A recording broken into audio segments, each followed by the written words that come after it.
Innal hamdalillah, segala puji bagi Allah Subhanahu wa taala. Nahmaduhu wa nasta'inuhu wa nastaghfiruh. Hanya kepadanya kita selalu memuji, meminta pertolongan serta bertaubat dari dosa-dosa kita. Wa na'udzu billahi min syururi anfusina. Dan hanya kepada Allah pula kita meminta agar dijauhkan dari keburukan-keburukan diri kita. Wa min sayyiati a'malina, dan dari segala dosa yang pernah kita lakukan. May yahdihillahu fala mudhillalah. Barang siapa yang telah Allah berikan petunjuk maka tidak akan pernah sesat selamanya. Wa may yudlilhu fala hadiyalah. Dan barang siapa yang telah Allah sesatkan maka tidak akan mendapatkan petunjuk selamanya. Asyhadu an la ilaha illallah wahdahu la syarikalah wa asyhadu anna Muhammadan abduhu wa rasuluh. Saya bersaksi tiada Tuhan yang berhak disembah kecuali Allah, dan Muhammad benar-benar hamba juga utusannya. Qala Allah Ta'ala, Allah mengingatkan dalam kitabnya, Ya ayyuhalladzina amanu taqullaha haqqa tuqatihi wa la tamutunna illa wa antum muslimun. Hai sekalian orang-orang yang beriman, bertakwalah, hanya patuh dan tunduklah kepada satu-satunya pencipta segala sesuatunya, yaitu Allah, baik yang di langit, di bumi, yang di kedalaman lautan. Sebenar-benar patuh dan tunduk, dan jangan pernah kalian meninggal dunia kecuali dalam keadaan Islam. Di ayat yang lain Allah pun berfirman, qala Allah Ta'ala, Ya ayuhan nasu taqu rabbakum alladhi khalaqakum min nafsin wahidah wa khalaqa minha zawjaha wa batha minhuma rijalan katsiran wa nisaa wattaqullaha alladhi tasaaluna bihi wal arham innallaha kana 'alaikum raqiba. Hai sekalian manusia, sekali lagi bertakwalah, hanya patuh dan tunduklah kepada Allah, yang halal yang ia halalkan, yang haram yang ia haramkan, yang telah menciptakan kalian dari jiwa yang satu yaitu Adam alaihissalam, dan telah menciptakan dari jiwa yang satu istrinya Hawa alaihissalam, dan telah banyak memberikan keturunan laki-laki juga perempuan dari keduanya. Sekali lagi bertakwalah kepada Allah dan jagalah hubungan silaturahim, sesungguhnya Allah senantiasa mengawasi kalian. Di ayat yang ketiga, qala Allah Ta'ala, Ya ayyuhalladzina amanu taqullaha wa qulu qawlan sadida yuslih lakum a'malakum wa yaghfir lakum dhunubakum wa may yuti'illaha wa rasulahu faqad faza fawzan 'azima. Hai sekalian orang-orang yang beriman, sekali lagi bertakwalah, hanya patuh dan tunduklah kepada Allah dan ucapkan kalimat yang benar. Niscaya Dia akan memperbaiki amal-amal perbuatan kalian, mengampuni dosa-dosa kalian. Barang siapa yang mentaati Allah dan Rasulnya, sesungguhnya dia telah mendapatkan kemenangan yang besar. Amma ba'd, fa inna asdaqal hadithi kitabullah. Kita tahu sebaik-baik rujukan umat Islam dalam segala lini kehidupan mereka, terutama ibadah, adalah kitabullah, Al-Quran. Wa khair hadyu Muhammadin sallallahu alaihi wa sahbihi wasallam. Dan sebaik-baik petunjuk setelah Al-Quran adalah petunjuk baginda Nabi besar Muhammad sallallahu alaihi wa sahbihi wasallam. Wa syarrul umuri muhdatsatuha, dan seburuk-buruk perbuatan dalam ibadah tidak punya rujukan dari keduanya. Fa inna kulla muhdatsin bid'ah, karena perbuatan ibadah tidak punya rujukan dari wahyu dikenal dengan perbuatan baru dalam agama. Wa bid'atun dhalalah, perbuatan baru akan membawa pelakunya pada kekeliruan, dan final akan membawa pelakunya ke dalam api neraka. Saudaraku seiman rahimani wa rahimakumullah, apa yang saya bacakan tadi dikenal dengan khutbah hajah. Baginda Nabi besar Muhammad sallallahu alaihi wasallam tidak pernah menemukan momen-momen penting, di antaranya khutbah Jumat, dua khutbah hari raya Idul Fitri dan Idul Adha, juga pada saat akan mengirim pasukan, atau dalam momen-momen yang lainnya pun, kecuali beliau selalu mengingatkan umat Islam agar memahami tiga ayat pentingnya patuh dan tunduk kepada Allah yang sudah saya bacakan tadi, dan juga bagaimana mereka dalam ibadah kembali kepada wahyu Al-Quran dan Sunnah. Kesempatan ini teman-teman sekalian, saya akan menyampaikan sebuah judul, Wahai Muslim, kematian sedang mengejarmu. Ada satu fenomena teman-teman sekalian yang kita semua bisa lihat di depan mata kita, yaitu masalah kematian. Risalah ini akan kami sampaikan kepada orang yang sehat dan sakit, orang yang kaya dan juga miskin, para pemimpin dan masyarakat, orang cerdas dan juga orang yang bodoh, laki-laki dan perempuan, anak kecil ataupun orang dewasa. Ingatlah saudaraku, kita akan mengakhiri kehidupan dunia ini. Ada batas waktu di mana kita semua akan meninggalkannya. Semua yang kita kumpulkan dari rumah yang mewah, kendaraan yang kita banggakan, pasangan hidup, apa saja dari pakaian, bahkan perlengkapan dan pernak-pernik kehidupan ini, semuanya akan ditinggal. Pasti kita akan meninggalkannya. Nabi SAW bersabda dalam sebuah hadis yang sahih, kalau anak Adam meninggal dunia akan ikut bersamanya ke kuburan tiga, keluarganya, hartanya dan amalnya, serta akan pulang dua, keluarganya akan pulang. Secinta-cintanya seorang istri pada suaminya, pasti dia tidak akan pernah menginap di kuburan itu, dia akan pulang. Cinta-cintanya seorang suami pada istrinya juga tidak akan tinggal menemani istrinya di kuburan. Orang tua dengan anak, teman dengan temannya, bawahan dengan atasannya, semuanya akan meninggalkan kuburan tersebut. Begitu juga dengan harta, mobil semewah apapun hanya diparkir di pagar kuburan, setelah itu akan dibawa pulang menjadi warisan. Yang tinggal bersama kita hanya satu, amal kita yang selama ini selalu kita lalaikan. Mikrofon masjid dengan keras, panggilan dari Allah, hayya 'alas shalah, hayya 'alal falah, ayo salat, ayo menuju kepada kemenangan, kita lalaikan. Orang miskin yang mengetuk-ngetuk kaca mobil di sebelah rumah orang miskin tidak makan, mengulurkan tangannya, lalu syaitan membisikkan kuping kita mengatakan orang itu masih muda, masih kuat, lalu kita mengiyakan syaitan sehingga kita tidak mengeluarkan sedekah tersebut. Al-Quran hanya menjadi hiasan, berbangga-bangga dengan kertasnya, dengan sampulnya yang bagus, penerbitnya yang dikenal, atau yang best seller yang dijual di pasar-pasar. Bukan lagi berfungsi sebagai ayat-ayat Allah, peringatan yang harus dibaca dan jadi prinsip hidup, hanya menjadi sebuah kenangan saja. Begitu juga dengan orang tua yang dilupakan, hanya kena jabatan yang sudah naik, harta yang sudah mulai melimpah, memiliki pasangan yang cantik, anak-anak yang banyak, sehingga orang tua di kampung halaman dilupakan. Telepon pun hanya setahun sekali. Tidak ada lagi kejar pahala dan surga dari kedua orang tua. Padahal seorang salafus saleh pernah menemukan salah satu orang tuanya meninggal, lalu dia menangis terisak-isak. Kemudian murid-muridnya menanyakan, kenapa anda menangis? Kata dia, sungguh satu pintu surga sudah tertutup untukku, maka tertinggal satu lagi. Dan sekian banyak fenomena dalam kehidupan kita yang kita lalaikan, saudaraku seiman. Dengarkan dan renungi baik-baik bagaimana Allah mengingatkan dalam kitabnya tentang masalah hari pulang ini. Yang pertama disebutkan di dalam Al-Quran surah Al-Baqarah ayat 281. Allah berfirman, dan kekal ditilawakan oleh orang-orang beriman sampai hari kiamat. A'udzu billahi minasyaitonir rajim. Wattaqu yawman turja'una fihi ila Allah, thumma tuwaffa kullu nafsin ma kasabat wa hum la yudhlamun. Takutlah kalian, persiapkanlah diri kalian, fikirkanlah baik-baik, masuk semua dalam makna wattaqu. Hati-hatilah kalian dengan hari di mana kalian akan dikembalikan kepada Allah. Kemudian setiap jiwa akan diberikan balasan dan laporan dari amal-amalnya, baik ataupun buruk, dan mereka tidak akan dizalimi sedikit pun.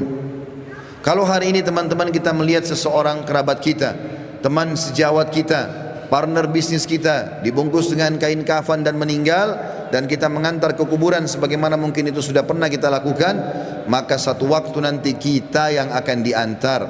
Teman-teman sekalian masih malas sholat, sholatlah teman-teman sebelum anda disolati oleh orang-orang.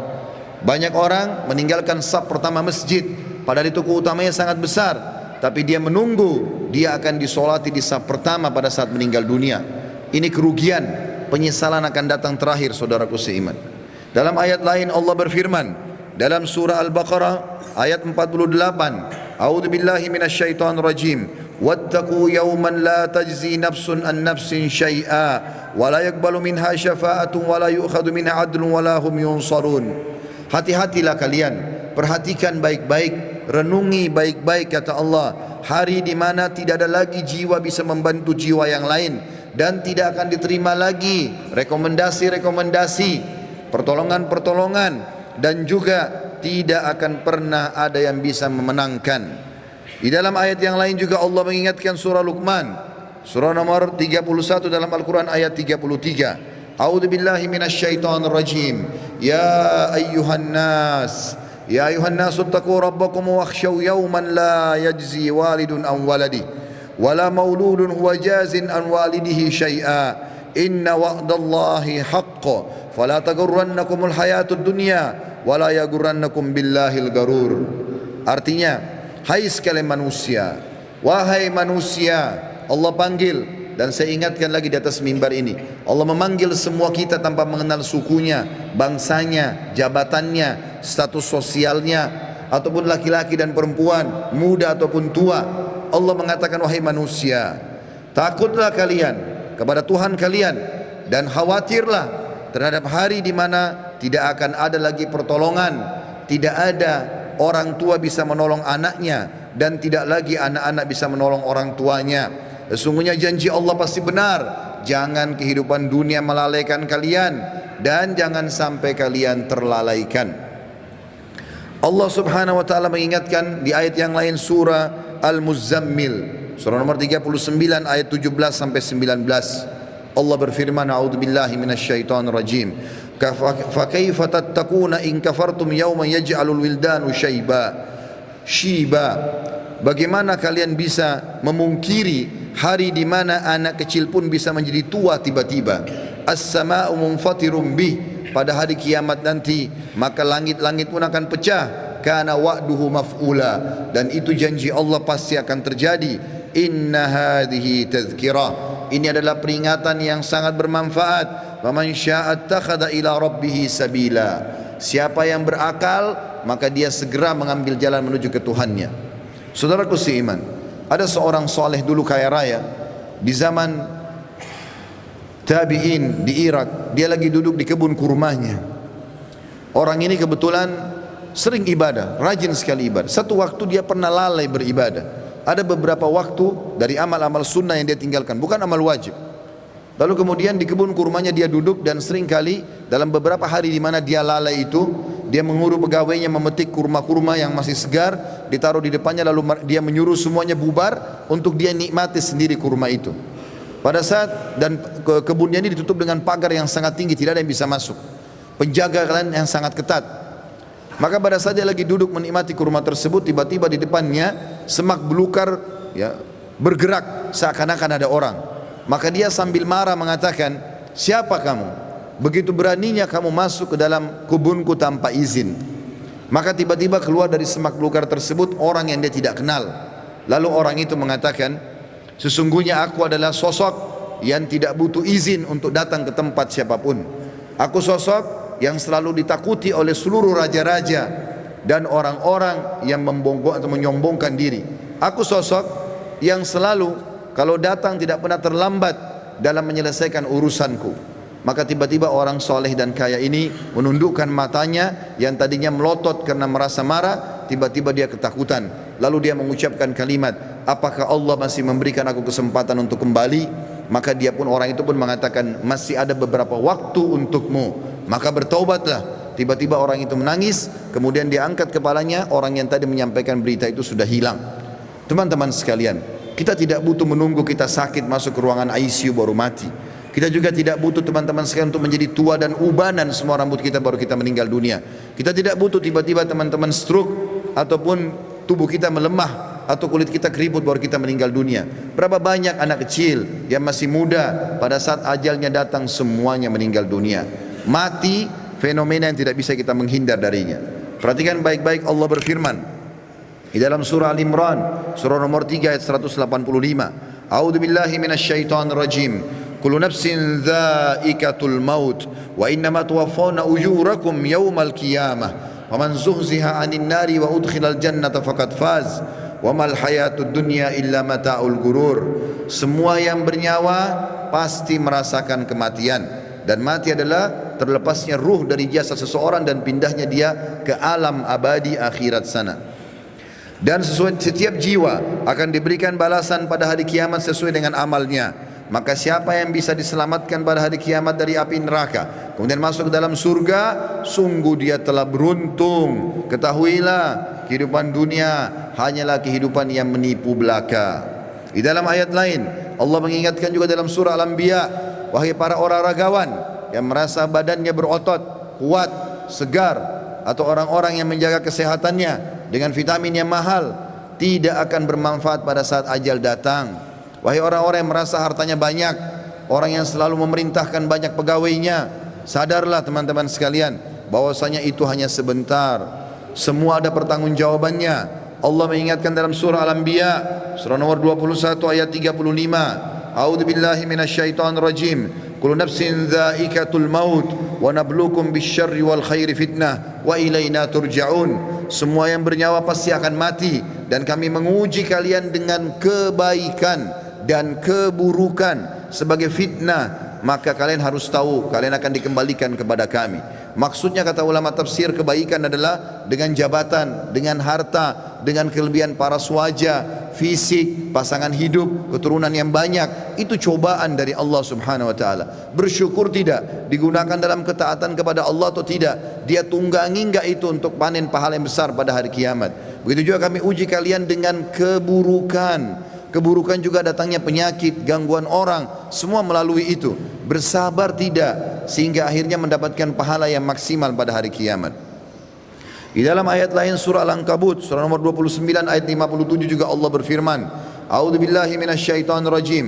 Kullu nafsin dha'iqatul maut, thumma ilaina turja'un. Semua yang bernyawa pasti akan mati. Sekuat apapun dia, sehebat apapun dia sembunyikan dirinya dalam sebuah bangunan yang besar, pasti dia akan mati dan akan dikembalikan kepada kami. Di dalam ayat lain Allah lebih jelas lagi menekankan masalah itu dalam surah An-Nisa. A'udzubillahi minasyaitonir rajim. Aynama takunu yudrikkumul maut walau kuntum fi burujim musyayyadah. Dimanapun kalian sembunyi, pasti mati akan datang kepada kalian, walaupun kalian sembunyi di dalam bangunan yang sangat kokoh. Dan terakhir ayatnya adalah Allah SWT mengingatkan dalam surah Jum'ah, ayat yang sudah sangat masyhur, surah nomor 62 ayat 8. A'udzu billahi minasyaitonir rajim. Qul innal mauta alladzi tafirruna minhu fa innahu mulaqikum. Tsumma turadduna ila alimil ghaibi wasyahadati fayunabbiukum bima kuntum ta'malun. Katakan hai Muhammad, sampaikan kepada semua manusia, terutama umatmu, mati yang selama ini kalian tidak mau kenang, tidak mau ingat, tidak mau punya persiapan, pasti akan mendatangi kalian. Kemudian kalian akan dikembalikan kepada zat yang maha mengetahui yang gaib dan juga yang nyata, dan akan memberitahukan kepada kalian apa yang telah kalian amalkan. Saudaraku seiman, ingat, ruangan ICU di rumah sakit hanya 2 atau 3, dan orang yang sedang berobat di rumah sakit lebih sedikit jumlahnya daripada orang yang berjalan di sebelah rumah sakit. Di pinggir jalan lebih banyak, artinya lebih banyak orang meninggal yang tidak sakit. Hati-hati.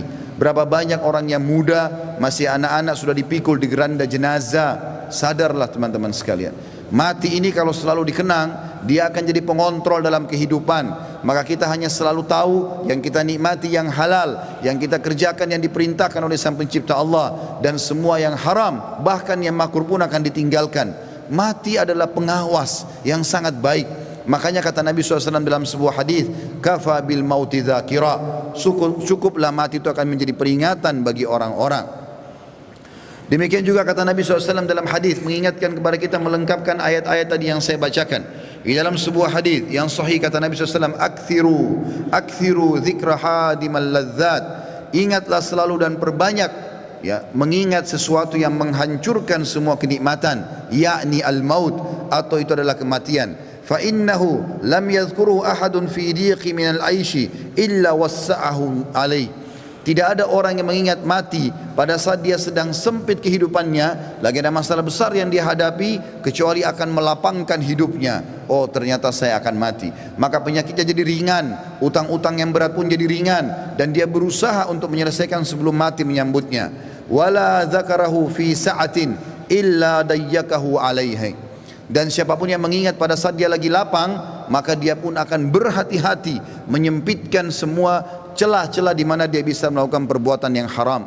Dalam sebuah hadis yang lain kata Nabi SAW, kata Abdullah bin Mas'ud, pernah sekali bersabda, malulah kalian kepada Allah dengan sebenar-benar malunya.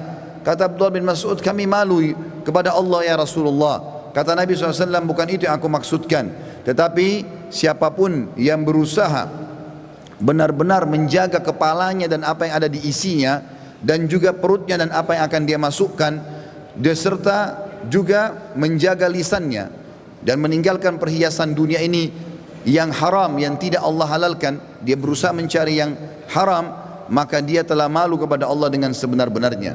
Dan Nabi SAW, teman-teman sekalian, pernah mengantar jenazah atau melihat ada jenazah diantar oleh para sahabat. Kemudian Nabi SAW menanyakan, apa yang mereka kerjakan? Lagi ngerumun. Kata para sahabat, menggali kuburan ya Rasulullah, akan masukin jenazah.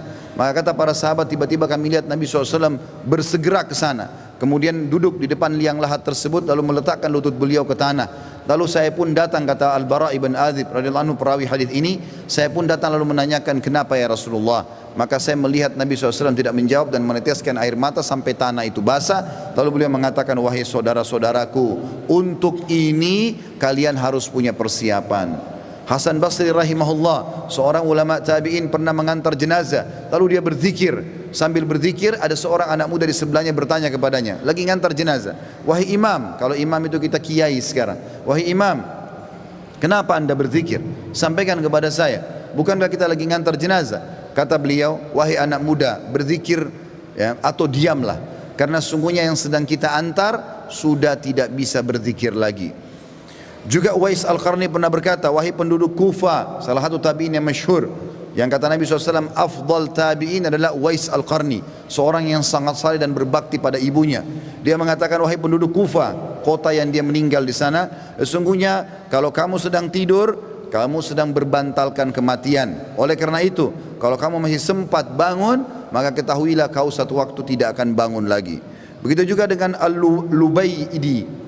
Al-Lubaydi ini seorang tabi'in yang menyeriwayatkan tentang Abu Ishaq rahimahumullah. Dia mengatakan, aku selalu melihat Abu Ishaq mengeluarkan dari kantongnya sekertas-kertas, selalu membaca, setiap habis sholat dibaca sama dia. Saya tidak pernah nanya selama hidupnya, dan pada saat dia meninggal, saya pun mendapatkan kertas itu di kantongnya, lalu saya membaca. Ternyata isinya adalah, wahai Abu Ishaq, perbaguslah amalanmu, sesungguhnya ajalmu telah dekat. Wahai Abu Ishaq, perbaguslah amalmu, sesungguhnya ajalmu sudah dekat. Saudaraku seiman, sebagai penutup dalam khutbah ini bukan bermaksud menakut-nakuti, tetapi kita harus sadar sebagai seorang muslim, salah satu rukun iman kita iman kepada hari kiamat, rukun iman yang kelima, dan rentetannya adalah mengetahui kematian akan datang, mengetahui adanya alam barzah, dan juga kita tahu akan ada pembangkitan hari kiamat dan ditimbang amal baik dan amal buruk, serta juga akan ada surga dan neraka. Ini penentuan terbaiknya adalah pada saat sekarang kita masih hidup. Jangan terus-menerus lalai. Cukuplah yang telah berlalu. Kata para ulama, kalau yang berlalu adalah kebaikan, bersyukurlah dari amal soleh. Kalau perbuatan buruk, maka bertaubatlah. Kalau seandainya yang sedang kamu lakukan, kalau kamu masih hidup hari ini, perbaikilah amalmu hari ini, dan hari esok kau hanya bisa membuat program. Oleh karena itu teman-teman sekalian, hati-hatilah dengan masalah-masalah seperti ini. Sebaiknya setiap muslim harus sadar, memperbanyak mendalamkan ilmu agama dan beramal soleh, serta bertobat dari dosa-dosanya. Aku qauli hadza, saya sudah mengucapkan perkataan ini, wa astaghfirullah li wa lakum, dan saya beristighfar kepada Allah dan mengajak jemaah istighfar kepada Allah. Innahu huwal ghafurur rahim, sesungguhnya dia maha menerima tobat hamba-hambanya dan juga maha pengasih. Alhamdulillah wassalatu wassalamu ala rasulillah. Segala puji bagi Allah subhanahu wa ta'ala, juga salawat dan taslim kepada Nabi besar Muhammad sallallahu alaihi wasallam. Sebelum berdoa teman-teman sekalian, Uthman bin Affan radhiyallahu anhu, di masa akhir hidup beliau, Uthman bin Affan tidak ada seorang muslim pun mungkin yang tidak mengenalnya, anak mantu Nabi SAW, dan dijamin baginya surga. Pernah membaca ayat tentang kuburan, hatta zurtumul maqabir. Kemudian beliau menangis, meneteskan air mata sampai pipinya semua basah, jenggotnya basah, dan Qur'annya pun yang dia pakai baca basah, sampai karena tidak tahan lagi dia pingsan. Istrinya datang membangunkan, tidak bisa bangun. Lalu istrinya memanggil beberapa sahabat yang masih hidup waktu itu, kemudian mengatakan, coba lihat Uthman. Mereka pun datang membangunkan, tidak bangun, sampai dipercikan air berulang kali, barulah Uthman bangun. Lalu ditanya oleh beberapa sahabat, wahai Uthman, kenapa anda sampai pingsan baca Al-Quran? Kata dia, saya membaca ayat tentang kuburan, maka saya pun ketakutan. Maka kata orang-orang di sekitarnya, apakah kamu takut sementara kamu ini siapa? Anak mantu Nabi SAW, dapat jaminan surga, dan sudah banyak sekali hadis-hadis yang merupakan keutamaan kamu. Maka Uthman mengatakan, betul yang kalian ucapkan, Nabi SAW menjamin bagiku surga, tapi Nabi SAW tidak menjamin bagiku kuburan. Mungkin aku disiksa dulu, kemudian baru aku menuju ke sana. Oleh karena itu teman-teman sekalian, tidak ada jaminan bagi seseorang kalau dia akan selamat, dan yang akan menyelamatkan dia hanya diri dia sendiri. Makin ikhlas, makin banyak amal, maka makin selamatlah dia. Ada hadis Nabi SAW tentang hari Jumat, dua buah hadis yang memerintahkan kita untuk berdoa. Yang pertama teman-teman sekalian adalah hadis riwayat Imam Muslim. Kata Nabi SAW, hari Jumat ada waktu pasti diterima doa. Dan itu kata Nabi SAW, kejarlah pada saat imam atau khatib sedang duduk di khutbah kedua sampai diiqamahkan solat. Makanya semua khatib-khatib di mimbar kaum muslimin pasti berdoa di khutbah kedua, karena tahu itu waktu mustajab.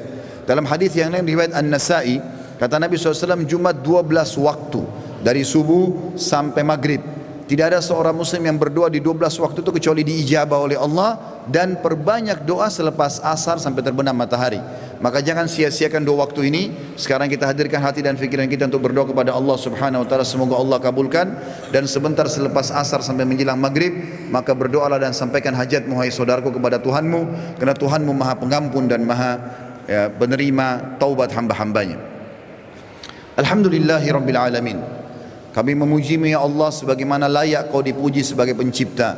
Kami tahu dan yakin Engkau sedang melihat kami kerana Engkau Maha melihat, mendengar kami kerana Engkau Maha mendengar, dan mengetahui semua niat dan gerak-gerik kami kerana Engkau Maha mengetahui. Kami tidak berkumpul di rumah-Mu ini ya Allah kecuali untuk menjalankan salah satu perintah-Mu. Maka terimalah amal ini dengan pahala yang sempurna. Ya Allah, terimalah seluruh amal-amal kami yang telah kami lakukan dari awal kami balik, semuanya dengan pahala yang sempurna. Begitu pula yang sedang kami kerjakan, begitu juga yang akan kami kerjakan sampai menjelang ajal datang nanti. Begitu juga dengan amal kedua orang tua kami dan seluruh kerabat kami. Ya Allah, ampunilah kami, kedua orang tua kami, seluruh kerabat kami, muslimin dan muslimat, mukminin dan mukminat, yang hidup dan juga yang sudah meninggal. Ya Allah, kami mohon kepadamu agar Engkau menjadikan negeri kami Indonesia negara yang aman, tentram, damai, seluruh umat Islam di bawah naungan ukhuwah Islamiyah, diangkat perselisihan di antara mereka, dan dalam ibadah mereka kembali kepada wahyu Al-Quran dan Sunnah. Dan karuniakan kami ya Allah pemimpin muslim yang adil, yang kembali kepada Al-Quran dan Sunnah, meninggikan agamamu ya Allah, dan menyebarkan keadilan serta kemakmuran di tengah-tengah masyarakat. Lunasilah utang negeri ini, dan jadikanlah negeri kami negeri yang makmur, tentram, dan menjadi contoh bagi negara-negara yang lain. Dan kami mohon kepadamu ya Allah agar Engkau menolong saudara kami di Palestina, di Syria, di Yaman, di Irak, di Myanmar, di Ahsa, dimanapun mereka berada sedang tertindas. Ikhlaskan niat mereka, terima para syuhada mereka, muliakan Islam di tangan mereka dan tangan kami semua, serta ikut sertakan kami bersama mereka di pahala, baik dengan doa, dengan harta, juga dengan jiwa kami. Dan ya Allah, satukanlah kami semua yang hadir di majlis ini di Jumat yang mulia ini di surga Firdaus tanpa hisab. Wa sallallahu nabiyana Muhammadin walhamdulillahi rabbil alamin. Inna Allah ya'muru bil adli wal ihsan. Ketahuilah saudaraku seiman, Allah selalu menyuruh kita berbuat kebaikan dan keadilan. Wa yanha 'anil fahsya'i wal munkari wal baghi. Allah larang perbuatan mungkar, keji dan maksiat. Ya'idzukum la'allakum tadhakkarun. Itu peringatan dari Allah, jadikan sebagai pegangan hidup kalian. Fadhkurullahal azima yadhkurkum. Ingat selalu Allah, Allah akan ingat kepada kalian. Washkuruhu ala ni'ami yazidkum. Syukuri nikmatnya, dia pasti akan tambah. Wala dzikrullahi akbar. Mengingat Allah ada amal yang paling besar. Wa aqimis shalah, dan dirikanlah salat.